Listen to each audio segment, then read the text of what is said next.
የማዕከላዊ ኤዥያ ምድር ነው ካዛኪስታን።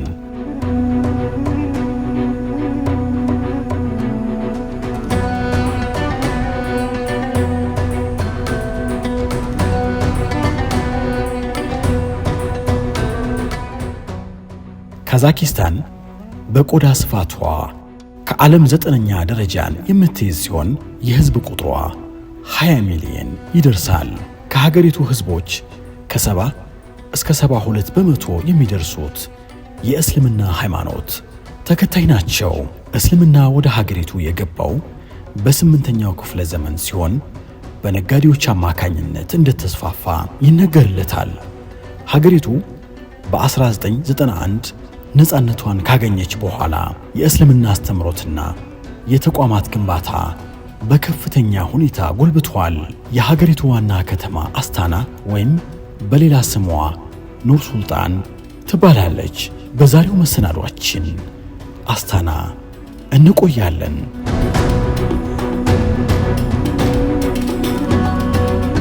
በዓለም ባለረጅሙ ሚናራ ባለቤት ታላቁን የአስታናን መስጂድ እንጎበኛለን።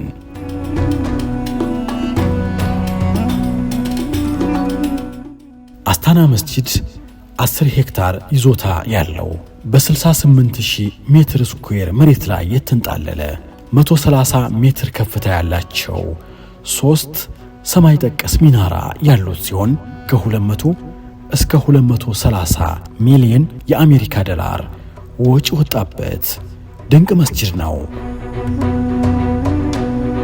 የታላቁ አስታና መስጂድ አገልግሎት መስጠት የጀመረው እንደ ኢሮፒያን አቆጣጠር ነሐሴ 2020 ሲሆን ወጪውን የሸፈኑት የሀገሪቱ ነጋዴዎች ናቸው።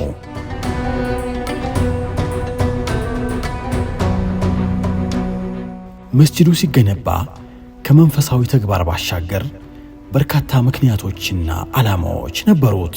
ከነዛ መካከል የህዝቦቿን ባህልና ሀገራዊ እሴት እንዲወክል እንዲሁም ሀገሪቱንና እስልምናን በዓለም ተወዳዳሪ አድርጎ ለማሳየት ታልሞ ነው።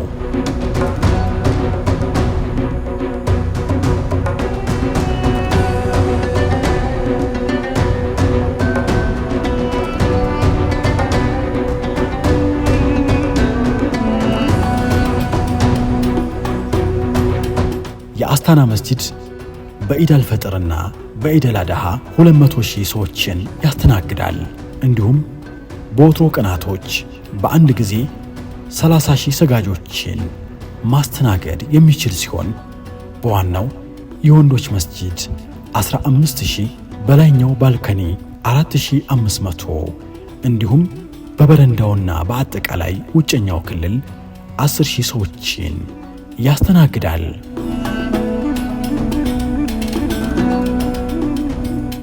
የአስታና መስጂድ የካዛኪስታኖችንና ታሪካዊውን የቀጠናውን የረጅም ዘመናት የእስልምና ስልጣኔ የተንጸባረቀበት የህዝቦቿ ለዓለም ያስተዋወቁበት ነው።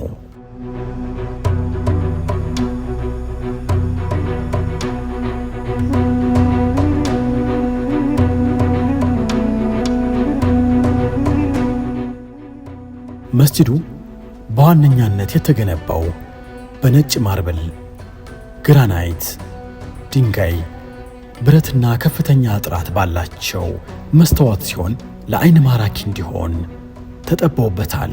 በመቶዎች ሜትር ስኩዌር የሚሰላው የመስጂዱ ወለል በእጅ በተሰራ ድንቅ ምንጣፍ ተሸፍኗል። የመስጂዱ ግድግዳ ምሰሶዎችና ቁባዎች በቁርአን አንቀጾች አሸብርቀዋል።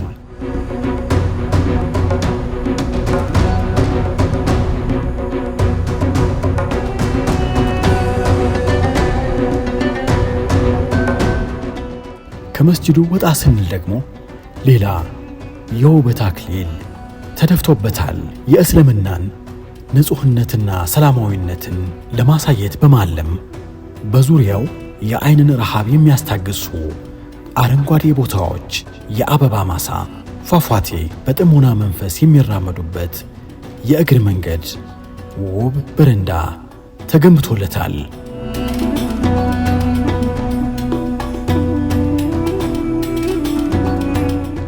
በማታው ክፍለ ጊዜ በውብ ቁባዎቹ እንደ እርችት የሚፈነዱት ነጭና ወርቃማ ብርሃን ለአስታና ከተማ ሌላ ድምቀት ይጨምሩላታል።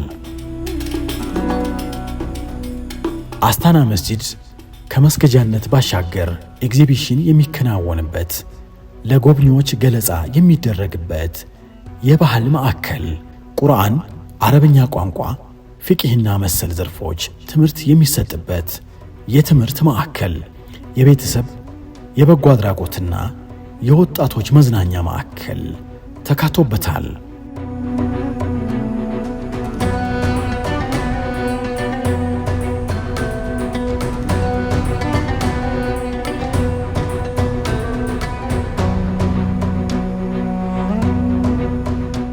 የአስታና መስጂድ ሥራ ከጀመረ ጊዜ ጀምሮ በሀገሪቱ ከፍተኛ ተጽዕኖ መፍጠር ችሏል።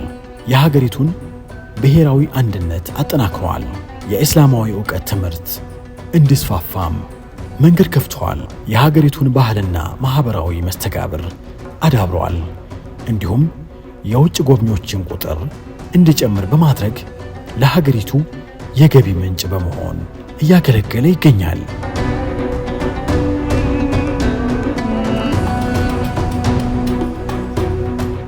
የአስታና መስጂድ በዕለተ ጅሙዓ ልዩ ድባብ አለው።